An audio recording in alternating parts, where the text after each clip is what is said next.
La nuit tombe sur le quartier de Cocody, à Abidjan.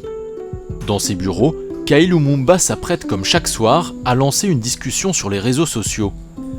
Ce spécialiste de la communication digitale a eu l'idée, en pleine crise sanitaire, de faire parler les entrepreneurs des problèmes qu'ils rencontrent. Une discussion suivie par des dizaines de personnes en direct. Salut Eva. Salut Kyle.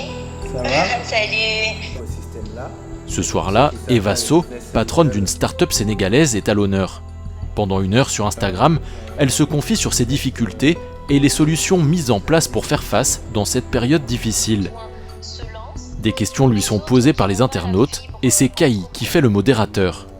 Il y a Sarah qui demande, est-ce que concrètement vous avez prévu de faire quelque chose concernant cette crise? Est-ce que je dois mettre les gens au chômage technique? Est-ce que on doit les mettre en chômage partiel? Donc il y a énormément d'incertitudes. À l'heure de la distanciation sociale, ce jeune patron veut maintenir le lien via le digital. En fait, l'idée, c'est vraiment de trouver les ingrédients pour se réinventer dans les méthodes de travail. C'est vrai qu'on est tous chez nous, mais il faut développer encore plus de communication pour que les gens ne sentent pas qu'ils sont coupés de vous. Donc, appelez les clients tous les jours, appelez les partenaires tous les jours, appelez vos employés tous les jours. Vraiment développer une proximité. Réinventer sa façon de travailler, c'est le grand défi des entreprises ivoiriennes dans cette période de crise sanitaire. Des commerces informels aux PME, les entrepreneurs n'ont plus le choix s'ils veulent survivre. Depuis que l'épidémie s'est installée en Côte d'Ivoire, nombreux ont dû réduire drastiquement leur activité pour respecter les nouvelles mesures d'hygiène et empêcher la progression de la maladie. Afin d'éviter de mettre la clé sous la porte, tous doivent désormais s'adapter pour affronter la crise économique entraînée par le coronavirus.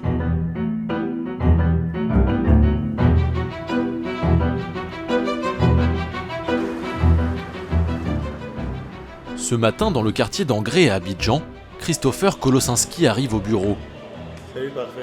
Depuis quelques jours, il a changé ses habitudes.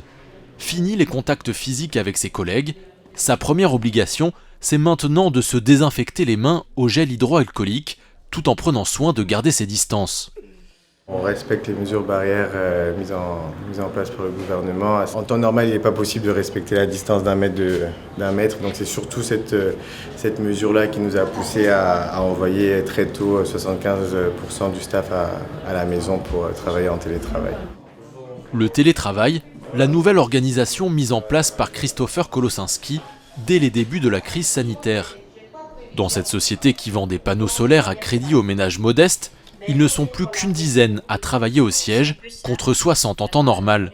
Seuls les chefs d'équipe viennent au bureau et tous les matins, chacun appelle ses collaborateurs pour un briefing quotidien, mais à distance. Ça va? Comment ça va? Comment ça s'est passé la journée de travail hier? Ça s'est bien passé. Pour leur permettre de travailler de chez eux, l'entreprise a prêté à ses employés des ordinateurs portables. Des employés qui se sont vite adaptés, même si certains problèmes techniques empêchent ce nouveau système d'être complètement opérationnel. On a la chance de travailler avec des outils qui nous permettent de travailler de la même façon qu'on soit à domicile ou au bureau, mais toujours est-il qu'il faut que les agents aient accès à Internet, donc ça constitue un premier problème. Ensuite, il y a la fiabilité des outils avec lesquels on travaille, donc il se peut que la connexion ne fonctionne pas bien, il se peut qu'on ait des problèmes de serveur. Si de telles mesures ont très vite été prises, c'est qu'il en va de la survie de cette start-up. Impossible par exemple de se passer du call center du service recouvrement. Depuis chez eux, les agents appellent les clients qui ont acheté des kits solaires à crédit pour leur rappeler de payer leur mensualité. Un service indispensable pour faire rentrer de l'argent dans les caisses de la jeune entreprise. Alors pour mesurer la performance quotidienne de ces agents, elle enregistre leurs appels passés depuis leur téléphone ou leur ordinateur grâce à un outil technologique, le monitoring. J'appelle par rapport à votre appareil solaire. Voilà, ça fait déjà plus d'1 mois que vous êtes en retard. Si cette surveillance de l'activité des salariés fonctionne en temps normal, elle a été renforcée depuis le début de la crise sanitaire. Malgré qu'ils sont à la maison, chacune des sous-équipes, on a toutes les stats depuis ce matin. Donc on peut rapidement savoir s'il y a des manquements, d'où ils viennent et essayer de les corriger rapidement sans forcément attendre le lendemain pour constater le résultat. Et ça attire toute son importance même encore dans cette situation-là parce que tous ces outils-là vont nous permettre encore une fois de pouvoir monitorer la performance de l'équipe à distance. Et c'est vraiment important pour nous parce que vous voyez, dans une telle configuration, sans ces outils-là, on n'aurait aucun moyen de gérer ces équipes-là à distance. À quelques kilomètres de là, Yasmine Deba commence sa journée.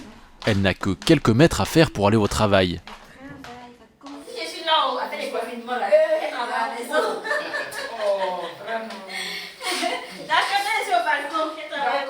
Yasmine est l'une des agents du service recouvrement de l'entreprise de kits solaires.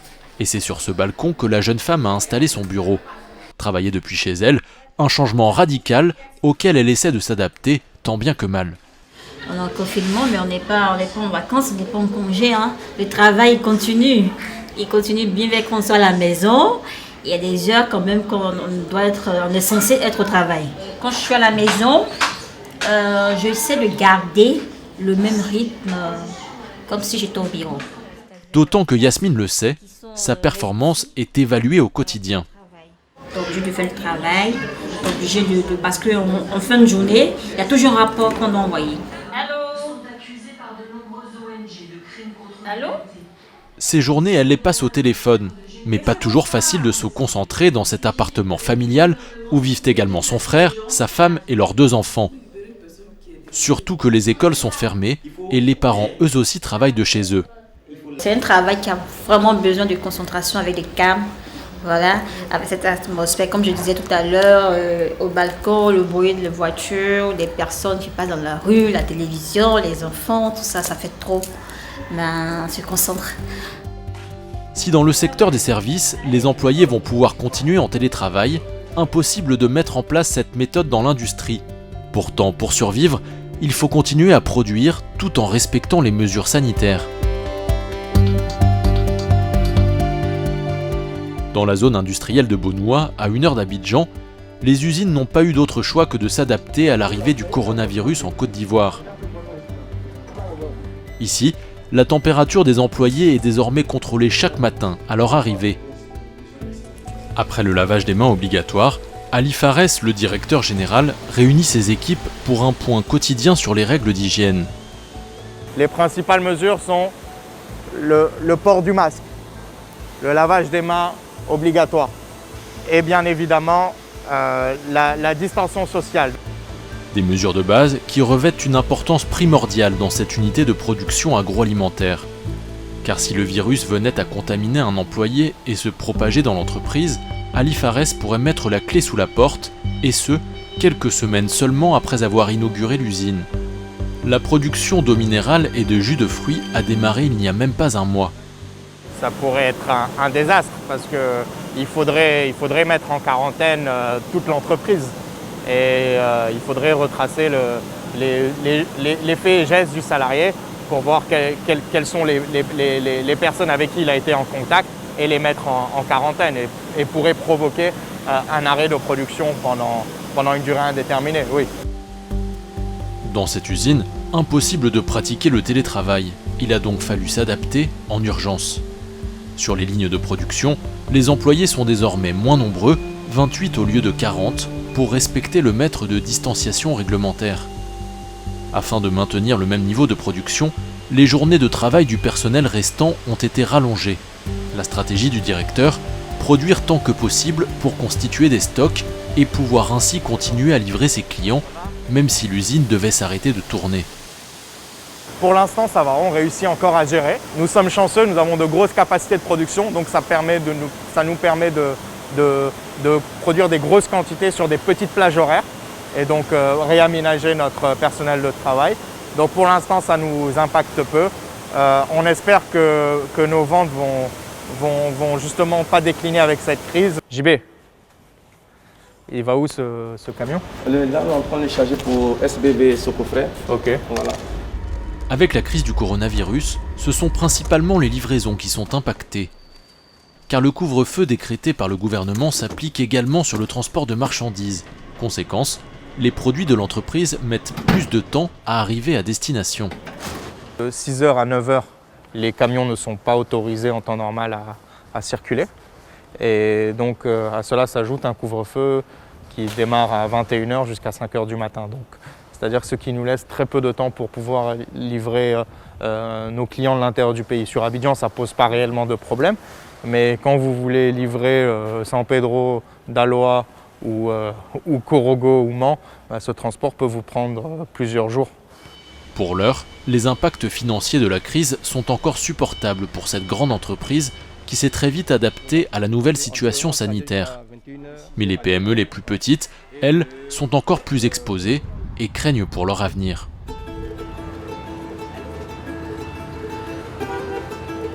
Comme chaque jour, Olga Dano se rend à son restaurant situé à la rivière à Golfe à Abidjan. Mais aujourd'hui, comme depuis quelques semaines, ses stores restent tirés. Avec la crise du coronavirus, le gouvernement a imposé la fermeture de nombreux commerces, dont les restaurants. À midi, la police est venue, ils ont demandé à ce qu'on ferme le restaurant. Ok, il n'y a pas de souci, donc on ferme. C'est comme ça que malheureusement on a dû fermer précipitamment. En attendant la fin de la pandémie, cet entrepreneur de 33 ans a donc décidé de faire quelques travaux dans son restaurant. Un restaurant qui recevait une centaine de personnes par jour. En fermant l'établissement, elle estime son manque à gagner entre 350 000 et 500 000 francs par jour. Bonjour, ça va? Alors pour éviter la faillite, Olga Dano a dû réagir très vite. Elle s'est donc lancée dans la livraison. C'est le premier post que j'ai fait pour informer mes amis et certains clients qui sont abonnés à ma page que le restaurant était fermé, mais que nous commençons la livraison. Chaque jour, je fais un post pour inciter mes clients. Servir des repas à domicile, c'est aussi le moyen pour elle de ne pas se faire oublier de ses clients dans cette période troublée. Car à Abidjan, le secteur de la livraison est en plein boom et la concurrence de plus en plus importante.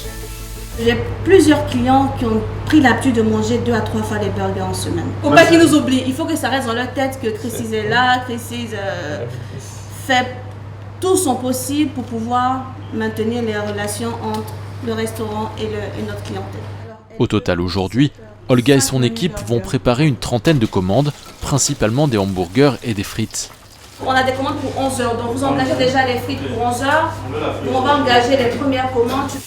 Problème pour l'entrepreneur, elle ne peut déjà plus livrer certains plats proposés sur sa carte. La raison ? Les matières premières comme le pain ou la farine commencent à manquer car ses fournisseurs connaissent eux aussi une baisse d'activité. Elle risque donc de devoir arrêter les livraisons dans les prochains jours. Pourtant, Olga l'assure, elle ne licenciera aucun de ses salariés, du moins au début. Je garantis le salaire, qu'on travaille ou pas, de ce mois et du mois d'avril. Après ça, on va voir comment trouver des solutions. S'il faut réduire le personnel licencié, on verra. Mais les 2 mois seront payés, qu'on travaille ou qu'on ne travaille pas. C'est ça aussi une entreprise sérieuse. C'est-à-dire qu'on ne peut pas laisser les employés comme ça, les libérer du jour au lendemain, sous hypothèse. Mais là, elle vit depuis 7 ans, l'entreprise. L'entreprise a eu quand même le temps de pouvoir se préparer en cas de crise. Grâce à ces livraisons, Olga Dano gagne autour de 150 000 francs par jour, soit 2 à 3 fois moins qu'en temps normal. Comme des milliers d'entrepreneurs, elle sait que les jours les plus difficiles sont encore à venir et elle espère bénéficier de l'aide du gouvernement ivoirien pour ne pas mettre la clé sous la porte et licencier ses 5 salariés. Un gouvernement qui a annoncé un plan de 1700 milliards de francs CFA pour soutenir l'économie face au coronavirus.